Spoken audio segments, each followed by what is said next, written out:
Arxiu de la informació a l'empresa. En aquest vídeo aprendreu arxiu documental a l'empresa. Criteris de classificació dels arxius. Cicle de vida dels documents. Quins documents cal guardar i com cal arxivar-los.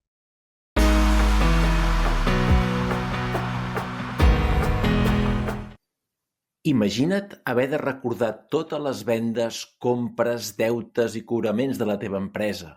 Impossible, oi? Per això és tan important l'arxiu de la documentació, no només per guardar papers, sinó per poder gestionar, consultar i protegir informació clau sempre que calgui. Un arxiu és molt més que un lloc ple de carpetes. És el conjunt de documents generats per l'empresa i també el lloc físic o digital on es conserven aquests documents, però sobretot és una eina per millorar la gestió i evitar costos innecessaris. Un arxiu desorganitzat ocupa espai, temps i diners.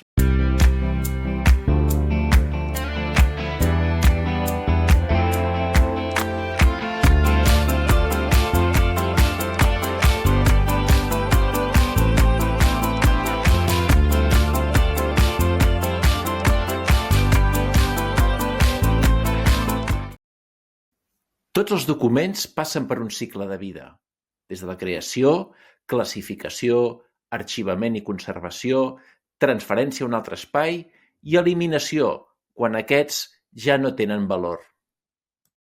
Els arxius poden ser actius, que són documents d'ús freqüent, semiactius, quan aquests documents es consulten només de tant en tant, o passius, que són aquells documents que gairebé no es consulten, però de totes formes cal conservar.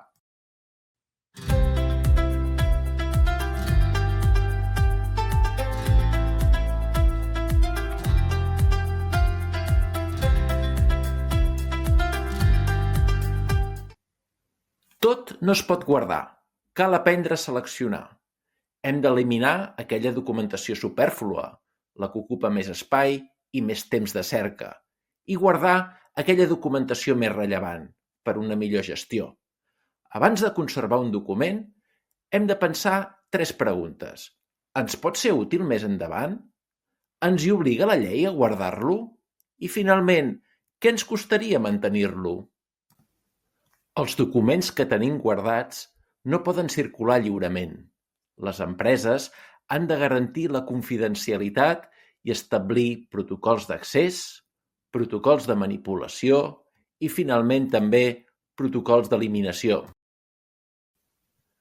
Arxivar no és només guardar, és ordenar, protegir i saber trobar la informació quan cal. Un bon sistema documental estalvia temps, diners i, sí, també problemes legals.